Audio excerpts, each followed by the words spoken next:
for the latest. But now to our top focus from Karnataka and down south. After 7 years of controversies and gathering dust, the socio-economic survey of the Karnataka government, which was completed in the year 2017, was finally submitted to Chief Minister Siddaramaiah. It was started in his first term as Chief Minister. But given the strong opposition to accept it from dominant Lingayat sect and Vokkaliga OBC caste groups, there's still a question mark over whether the report will amount to any substantial decisions or acceptance. NDTV's Pratibha Raman sets up our top focus debate this evening. Finally, after 7 years in waiting, the 2017 socio-economic survey report of the Karnataka government was submitted to CM Siddaramaiah by the chairman of the OBC Commission, Jaiprakash Hegde, on the last day of his tenure. The findings could challenge the dominance of the Lingayat sect and OBC Vokkaliga communities as the largest voting blocs in the state, and hence the report has faced stiff opposition. So today you have submitted the report. Yeah, submitted the report. Yeah. Do you expect it to be implemented anytime soon? He said he'll keep it in the next cabinet. A backlash from the Lingayat and Vokkaliga groups, which have claimed the report as unscientific, makes publishing the caste data fraught with risk. Even the state Congress president and Deputy CM D.K. Shivkumar, who belongs to the Vokkaliga caste, had expressed his opposition, and the BJP, dominated by Lingayat leaders, is on the same page. ये scientifically सर्वे नहीं हुआ है. इससे कई लिंगायत वक्कलिगा बहुत community को इससे बहुत बड़ा धक्का पहुंचने वाला है. हम विरोध करेंगे. हम कांग्रेस सरकार को हमने मांग करेंगे, फिर एक बार कर्नाटक में पूरे गांव-गांव में घर-घर को जाके सर्वे करो. कोई सर्वे आने दीजिए, हम उसको मानने के लिए हम तैयार हैं. I have no comments to make either on the report or on the comments made by our colleagues. Depends on whether we accept it, whether we don't accept it. Accept the report. No, like we may receive it, we may take some time to study it. Anything may happen. During the survey, 54 questions were asked.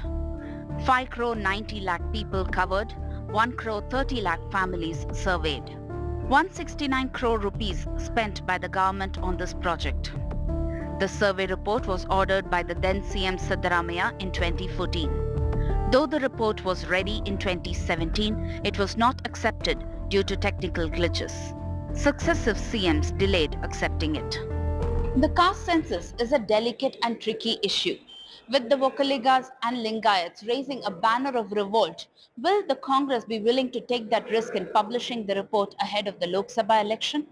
With camera person Kumar, Pratibha Raman in Bengaluru for NDTV.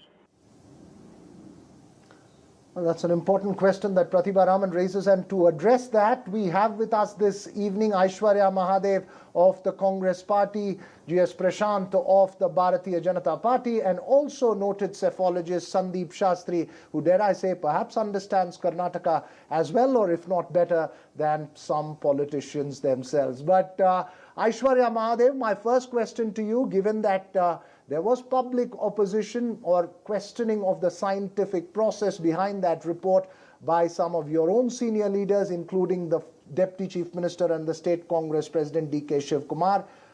Is there a sense that this report could A, bring about the fault lines within the Congress, and B, that while it's been submitted, it may not amount to something tangible or concrete?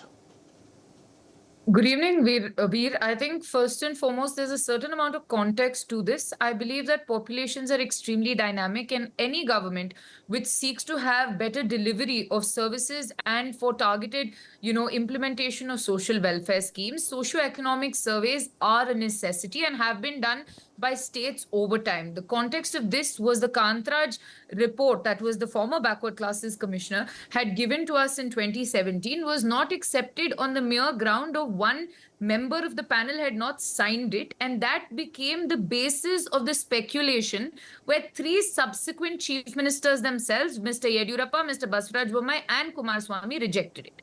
One thing is there is a reality that we do need to have a socio-economic census for better delivery, and everybody in the state agrees to that. Second thing is on these ideas of fault lines. Nobody has seen this report. Mr. Jaiprakash Hegde has also said that there was no leak, there is no loss of this report because there were rumors saying the report has been lost. It is basically an encrypted portal that Bell has created for the Karnataka government, and all data has been collected by the DCs.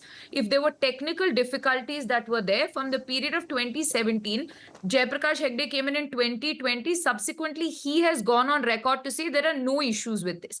While the speculation to say that the Lingayat and the Vokkaliga community has been disadvantaged because their numbers are shown as lower is only mere speculation, which is being politicized across the board. Mr. D.K. Shukmar, I'll clarify this. He said it has to be to the satisfaction of everybody that there is legitimacy in the numbers and the manner in which the data has been interpreted, at which point my community and I will have no problem whatsoever. That is not an opposition. And I believe for any government, trust is extremely important. Now, the report has come to them. They will have a discussion in cabinet.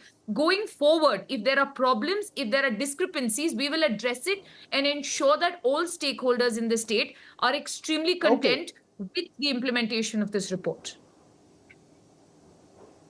Okay, point well made there, point taken. But Aishwarya, one of the things where the BJP, Prashant, seems to be in the same page as the Congress seems to be, as far as this is concerned, why they question whether this can threaten the dominance of Karnataka's biggest voting blocks, as it was understood traditionally, the Lingayat and the Vokkaliga caste, is because of the numbers it throws up. So it is an uncomfortable reality for the BJP. You didn't act on it when you were in power, and you don't mind the Congress not acting on it when it is in power. GS Prashant.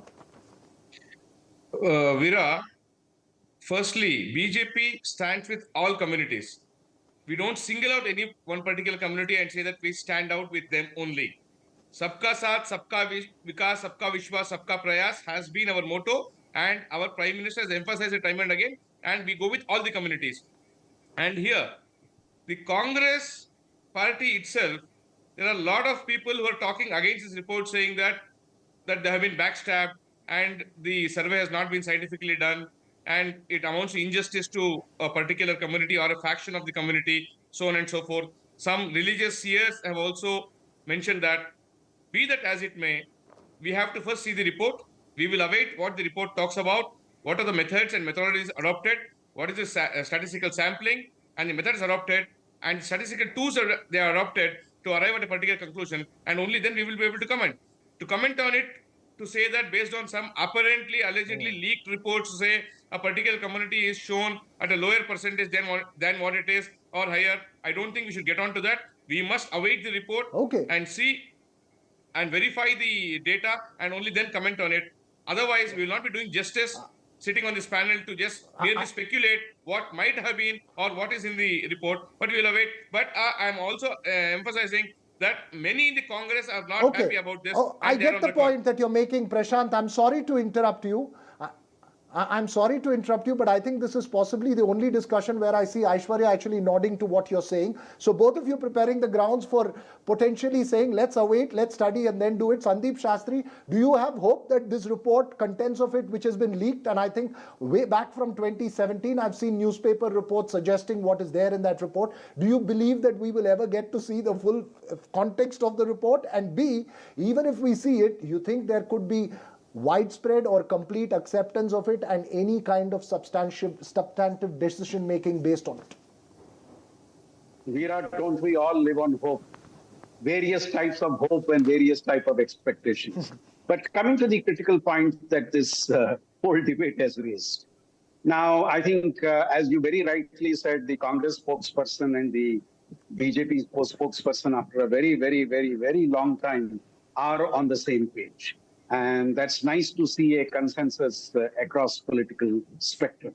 But let me point out to where the issues are here. Firstly, let's remember since 1957, more than half the MLAs of every legislature in Karnataka belong to the two dominant castes.